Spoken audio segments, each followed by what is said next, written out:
नमस्कार, मैं सुरेश कुमार, भूतपूर्व सैनिक। आज हम एक ऐसे केस की बात करेंगे जिसमें हाई कोर्ट ने खुद संज्ञान लिया है। मामला है जेबीटी टीचर्स और स्टूडेंट्स के अनुपात का, यानी कि उनके रेशियो का। जेबीटी की होंगी ट्रांसफर, ये हमारा सवाल है। 2016 के बाद नहीं हुई जेबीटी ट्रांसफर, ये हकीकत है।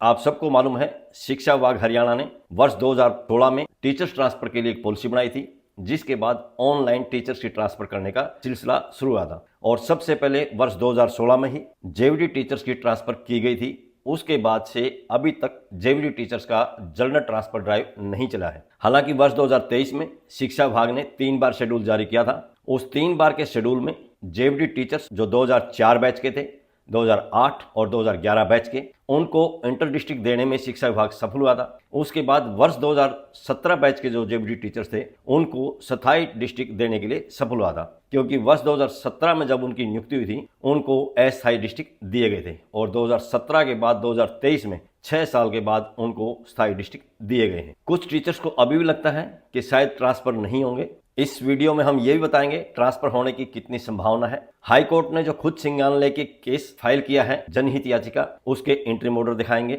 2023 में एक केस फाइल हुआ था, शीलूपी नंबर 17948 ऑफ 2023। उसमें पेटिशनर की बदली पर हाई कोर्ट ने रोक लगा रखी है। शिक्षा विभाग तथा हरियाणा सरकार ट्रांसफर को लेकर कितनी सीरियस है, उसके बारे में बात करेंगे। सबसे पहले हम देख लेते हैं हाई कोर्ट के इंट्रीम ऑर्डर, जिसमें हाई कोर्ट ने खुद संज्ञान लेके हरियाणा सरकार और शिक्षा विभाग को नोटिस जारी किया है। हाई कोर्ट का ये सबसे पहला इंट्रीम ऑर्डर देख लीजिए। टॉप में देखिए, शीलूपी PIL number 303 of 2025, court on its own motion, यानी कि हाई कोर्ट ने खुद संज्ञान लेके हरियाणा सरकार को और शिक्षा विभाग को नोटिस जारी किया है। यहाँ इंट्रीम ऑर्डर में हम देखेंगे, कोर्ट ने खुद संज्ञान लेके ये नोटिस जारी किया है। और हाई कोर्ट ने संज्ञान लिया है 10 अक्टूबर 2025 की दैनिक भास्कर की अखबार की न्यूज के आधार पर। दैनिक भास्कर की उस खबर में 8 जिलों के बारे में रिपोर्ट किया गया था, जिसमें स्टूडेंट्स ज़्यादा हैं, टीचर्स कम हैं। स्पेशली 4 डिस्ट्रिक्ट ऐसे हैं जिसमें स्टूडेंट और टीचर्स का जो अनुपात है वो बेहद ही खराब है, और उनके नाम हैं अम्बाला, यमुनानगर, सिरसा, फरीदाबाद। इसमें हरियाणा सरकार के साथ साथ शिक्षा विभाग को भी पार्टी बनाया गया है। सरकारी वकील ने नोटिस एक्सेप्ट कर लिया है। जवाब फाइल करने के लिए एफिडेविट के रूप में टाइम मांगा है। इसमें हाई कोर्ट ने अगली तारीख लगाई थी 19/11/2025। ये नीचे इंट्रीम ऑर्डर की डेट देखेंगे 16/10/2025। यानी दैनिक भास्कर की 10 अक्टूबर 2025 की खबर के आधार पर हाई कोर्ट ने खुद संज्ञान लेके ये जनहित याचिका स्वीकार की है और हरियाणा सरकार व शिक्षा विभाग को नोटिस जारी किया है। ये इंट्रीम ऑर्डर थे 16 अक्टूबर 2025 के। अब आपको 19 नवंबर 2025 के इंट्रीम ऑर्डर दिखा देते हैं। ये इंट्रीम ऑर्डर देख लीजिए। यहाँ टॉप में देखिए, शीलूपी PIL number 303 of 2025, court on it's motion, यानी कि कोर्ट के द्वारा खुद संज्ञान लिया गया है। यहाँ सरकारी वकील ने प्रार्थना की है कि इन्हें 3 वीक का टाइम चाहिए जवाब फाइल करने के लिए, इसलिए हाई कोर्ट ने इसकी अगली तारीख लगा दी 17/12/2025। नीचे इंट्रीम ऑर्डर की डेट देखेंगे 19/11/2025। आपको मालूम है 17 दिसंबर 2025 को हाई कोर्ट में वकील्स का वर्क सस्पेंड था, यानी कोई भी वकील हाई कोर्ट में सुनवाई के दौरान हाजिर नहीं हुआ, जिस कारण से 17 दिसंबर के जितने भी केस थे उन सभी में अगली तारीख हाई कोर्ट ने दे दी है। अब आपको 17 दिसंबर 2025 के हाई कोर्ट के इंट्रीम ऑर्डर इसमें दिखा देते हैं। ये इंट्रीम ऑर्डर देख लीजिए। टॉप में देखिए, शीलूपी PIL नंबर 303 ऑफ 2025, सरकारी वकील या शिक्षा विभाग की तरफ से कोई वकील यहाँ हाजिर नहीं हुआ। जैसे कि पहले बताया है कि वकीलों का वर्क सस्पेंड था उस दिन, लेकिन उससे पहले शिक्षा विभाग ने 18 नवंबर 2025 को एक एफिडेविट फाइल किया है, जिसमें यह बताया है कि फरीदाबाद, नूंह, पलवल, इन 3 डिस्ट्रिक्ट को छोड़ के बाकी सभी डिस्ट्रिक्ट्स के अंदर जो स्टूडेंट्स और टीचर का रेशियो है, यानी कि छात्र और टीचर का जो अनुपात है वो सही है। किसके अनुसार सही है? जो बच्चों के लिए फ्री और कंपलसरी एजुकेशन है, RTE 2009 के एक्ट के प्रावधान अनुसार, उसके अनुसार उन्होंने बताया सही है। लेकिन हाई कोर्ट शिक्षा विभाग के इस एफिडेविट से संतुष्ट नहीं है। हाई कोर्ट ने कहा कि प्राइमरी स्कूल के साथ साथ अपर प्राइमरी यानी कि मिडिल स्कूल का भी ये शेड्यूल देना है। किसके अनुसार? RTE 2009 के प्रावधान अनुसार, उसमें जो शेड्यूल दिया है उसके अनुसार। कोर्ट ने शिक्षा विभाग को डायरेक्शन दी है कि एक एडिशनल एफिडेविट फाइल करेंगे, जिसमें जो RTE 2009 का शेड्यूल है उसके स्टैंडर्ड के अनुसार, उसके नॉर्म्स के अनुसार सख्ती से पालन किया जाए, और वो आंकड़े आप प्रस्तुत करेंगे। इसके साथ साथ इसके अतिरिक्त हाई कोर्ट ने कुछ और डायरेक्शन दी हैं जो इस प्रकार है, जो एडिशनल एफिडेविट के रूप में देनी है। पहले पॉइंट के अनुसार जो स्पेशल चिल्ड्रन हैं जिनको स्पेशल टीचर्स की जरूरत है, उन स्पेशल टीचर्स की संख्या कितनी है। दूसरे पॉइंट के अनुसार जो स्कूल की बिल्डिंग है क्या वो RTE 2009 के नॉर्म्स और स्टैंडर्ड के अनुसार सही है। और तीसरे पॉइंट के अनुसार है कि बच्चों के सीखने के लिए जो इक्विपमेंट है क्या वो स्कूल में अवेलेबल है, अगर अवेलेबल है तो क्या वो प्रॉपर कंडीशन में है, यानी उस कंडीशन में है जिससे बच्चे उनका फायदा उठा सकें या शिक्षा ग्रहण कर सकें। चौथे पॉइंट के अनुसार जो RTE 2009 का शेड्यूल है उसके अनुसार जो प्रिस्क्राइब लाइब्रेरी है क्या वो स्कूल के अंदर है, अगर है तो उसके अंदर क्या मैगजीन और स्टोरी बुक्स वगैरह अवेलेबल हैं बच्चों के पढ़ने के लिए। और पांचवें पॉइंट में दिया है क्या बच्चों के खेलने का मटेरियल है, गेम्स के लिए कोई चीज़ें हैं, स्पोर्ट्स के इक्विपमेंट हैं, और हैं तो क्या वो सही कंडीशन में हैं जिससे बच्चे उनके साथ खेल सकें। इसके अतिरिक्त हाई कोर्ट ने एक और एडिशनल एफिडेविट मांगा है जिसके अनुसार एक स्टेटस बताना है किसका जो विज्ञापन निकला था 9 अगस्त 2024 को, जिसका शिक्षा विभाग ने अपने एफिडेविट के पैरा नंबर 4 में जिक्र किया है, इसका स्टेटस हाई कोर्ट ने मांगा है। इस केस की अब अगली सुनवाई होगी 3 फरवरी 2026 को। और नीचे आगे देखेंगे ये इंट्रीम ऑर्डर है 17/12/2025 के। ये थे हाई कोर्ट के इंट्रीम ऑर्डर जिसमें हाई कोर्ट ने खुद संज्ञान लेके शिक्षा विभाग को नोटिस जारी किया है। अब कुछ टीचर्स के ये डाउट है कि शिक्षा विभाग बदली कर पाएगा या नहीं।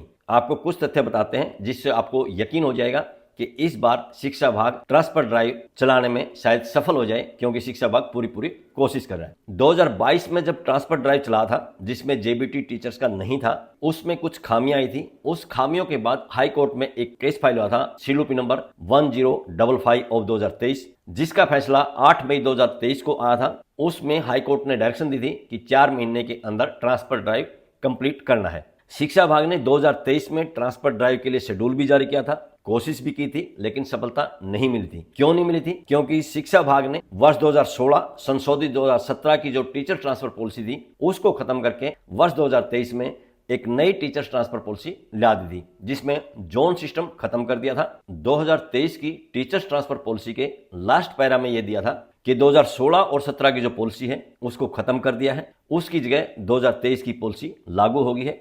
लेकिन 2016 और 17 की पॉलिसी के अनुसार अगर कोई काम हुआ है तो वो वैलिड होगा, वैध होगा, यानी कानूनी रूप से सही होगा। और साथ में ये लिखा था अगर कोई विवाद है उसका निपटारा भी 2016 और 17 की पॉलिसी के अनुसार ही होगा। जिस कारण से कुछ टीचर्स ने 2023 की पॉलिसी के खिलाफ हाई कोर्ट में केस फाइल कर दिया।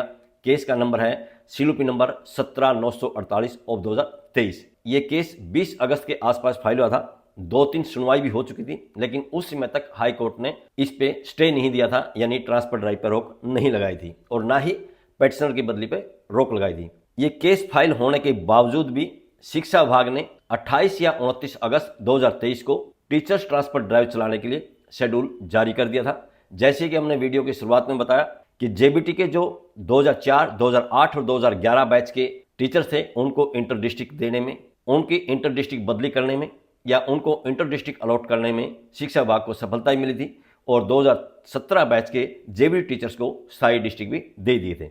उस केस की सुनवाई के दौरान जब शिक्षा विभाग और हरियाणा सरकार हाई कोर्ट को संतुष्ट नहीं कर पाई थी तो हाई कोर्ट ने 1 सितंबर 2023 को सिर्फ याचिकाकर्ताओं की बदली पर रोक लगा दी थी। उस रोक के बावजूद भी शिक्षा विभाग ने 13 सितंबर 2023 को ट्रांसफर ड्राइव के लिए दोबारा शेड्यूल जारी किया था, जो पहला शेड्यूल था उसमें संशोधन करके। उसके बाद शिक्षा विभाग ने एक बार फिर उसमें संशोधन किया और 12 अक्टूबर 2023 को फिर से एक नया शेड्यूल जारी कर दिया टीचर्स ट्रांसफर ड्राइव को कंप्लीट करने के लिए। लेकिन 25 अक्टूबर के आसपास शिक्षा विभाग ने अचानक से ट्रांसफर ड्राइव को रोक दिया। हवाला दिया था मिड सेशन का, जबकि वर्तमान में शिक्षा विभाग जो अभी ट्रांसफर ड्राइव चलाने के लिए पूरी कोशिश कर रहा है, ये मिड सेशन से भी ज्यादा क्रूशियल समय है, क्योंकि इस समय पढ़ाई पीक पर है। बच्चों के फाइनल एग्जाम बिल्कुल नजदीक है। जनवरी में 10वीं और +2 के प्री बोर्ड की एग्जाम की डेट शीट पहले से पब्लिश की जा चुकी है। उसके बाद फरवरी के लास्ट में बोर्ड के फाइनल एग्जाम शुरू हो जाएंगे 10वीं और +2 के। लेकिन फिर भी शिक्षा विभाग ट्रांसफर ड्राइव चलाने की पूरी कोशिश कर रहा है, लेकिन 2023 में अचानक क्यों बंद कर दिया था आज तक समझ में नहीं आया है। अब सवाल उठता है कि 2023 में जो केस फाइल हुआ था CWP नंबर 17948 ऑफ 2023, जिसमें पेटिशनर की बदली पर 1 सितंबर 2023 को हाई कोर्ट ने रोक लगा दी थी, क्या वो इसमें बाधा बनेगा? हमारी समझ के अनुसार वो केस इसमें बाधा नहीं बनेगा, क्योंकि 2023 की जो टीचर्स ट्रांसफर पॉलिसी थी वो पॉलिसी खत्म करके एक नई पॉलिसी लागू कर दी है 2025 की। अगर हम इस साल पर नजर डालें यानी 2025 पर नजर डालें तो जनवरी से शिक्षा विभाग ने ट्रांसफर ड्राइव चलाने के लिए पूरी कोशिश की थी। जनवरी, फरवरी, मार्च, अप्रैल और मई तक शिक्षा विभाग एक के बाद एक लेटर निकालता रहा, डायरेक्शन देता रहा और ट्रांसफर ड्राइव की उम्मीद थी कि मई के लास्ट में ड्राइव का शेड्यूल आ जाएगा या फिर जून में आ जाएगा। लेकिन मई के बाद अचानक से शिक्षा विभाग ठंड पकड़ गया था। उसके बाद जून, जुलाई, सितंबर, अगस्त और अक्टूबर के 10 तारीख तक जितनी भी अखबार में खबर आई वो सब शिक्षक संगठनों की थी, शिक्षा विभाग की तरफ से कोई खबर नहीं थी। जैसे ही हाईकोर्ट ने खुद संज्ञान लेके ये नोटिस जारी किया है उसके बाद से शिक्षा विभाग ने 2025 की नई टीचर्स ट्रांसफर पॉलिसी भी बना दी है, उसको अप्रूव भी करवा दिया है। हरियाणा सरकार की तरफ से उसका नोटिफिकेशन भी जारी हो गया है। उसके साथ ही जेबीटी और सीएंडबी की इंटर डिस्ट्रिक्ट की पॉलिसी भी बन चुकी है, जो कि दिसंबर में पब्लिश हो चुकी है और सरकार का नोटिफिकेशन भी हो चुका है, क्योंकि सीएंडबी की भी काफी पुरानी मांग थी इंटर डिस्ट्रिक्ट चेंज करने के लिए, पॉलिसी बनाने के लिए। अभी आपको मालूम है कि शिक्षा विभाग ने ट्रांसफर ड्राइव चलाने के लिए प्रक्रिया शुरू कर दी है। सबसे पहले टीचर्स के जो अंक हैं वो अपडेट होने हैं, जिसमें मेडिकल सर्टिफिकेट वगैरह बना के अपडेट करने हैं, वो प्रक्रिया अभी जारी है। इस प्रक्रिया के बाद फिर जो नेक्स्ट शेड्यूल आएगा वो आएगा इंटर डिस्ट्रिक्ट का, जेबीटी एंड सीएंडबी का। सबसे पहले उनके इंटर डिस्ट्रिक्ट के लिए यस नो के ऑप्शन मांगे जाएंगे। यस नो के ऑप्शन के बाद उनको डिस्ट्रिक्ट भरवाए जाएंगे, फिर डिस्ट्रिक्ट अलॉट किए जाएंगे। उसके बाद जनरल ट्रांसफर ड्राइव चलेगा। जनरल ट्रांसफर ड्राइव कैसे चलेगा? संभव है कि जेबीटी टीचर्स का अलग से चला दें या जेबीटी टीचर्स एंड सीएंडबी का अलग से चला दें, या हो सकता है सभी टीचर्स का एक साथ चला दें। ये निर्णय शिक्षा विभाग को करना है। लेकिन अभी तक के इतिहास के अनुसार या वर्तमान में जो परिस्थितियां हैं उसको अगर हम देखें, उससे ऐसा लगता है कि इस बार शिक्षा विभाग 100% ये टीचर्स ट्रांसफर ड्राइव चलाने में सफल होगा। हाईकोर्ट ने जो खुद संज्ञान लेके ये नोटिस जारी किया है, इसका टीचर्स ट्रांसफर ड्राइव पे कितना असर पड़ेगा? इसका सीधा सीधा असर पड़ेगा, क्योंकि 2016 के बाद से जेबीटी की जनरल ट्रांसफर ड्राइव नहीं चली है, जिस कारण से कुछ टीचर्स रिटायर हो गए हैं, कुछ टीचर्स का प्रमोशन हो गया है, कुछ कैजुअलिटी के कारण पोस्ट खाली हो गए हैं, जिस कारण से टीचर्स और स्टूडेंट का जो रेशियो है वो गड़बड़ा गया है और यही मुद्दा हाईकोर्ट ने उठाया है। नए टीचर्स भर्ती करने में समय लगता है, सिर्फ ट्रांसफर ड्राइव चलाकर ही इस समस्या का समाधान किया जा सकता है। इसलिए हाई कोर्ट का प्रेशर है सरकार के ऊपर भी और शिक्षा विभाग के ऊपर भी। तो जिस कारण से ये लगता है कि इस बार शिक्षा विभाग ट्रांसफर ड्राइव चलाने में सफल होगा और उम्मीद करते हैं कि मार्च के अंत तक सारा प्रोसेस पूरा हो जाएगा और उसके बाद अप्रैल में शायद सभी टीचर्स जो बदली में इच्छुक हैं उनको नए स्टेशन मिल जाएंगे। आज की इस वीडियो में बस इतना ही। वीडियो पसंद आई है तो लाइक कीजिए, अपने दोस्तों के साथ शेयर कीजिए। इसी तरह की वीडियो देखने के लिए चैनल को सब्सक्राइब कीजिए। बहुत बहुत शुक्रिया, धन्यवाद, जय हिंद।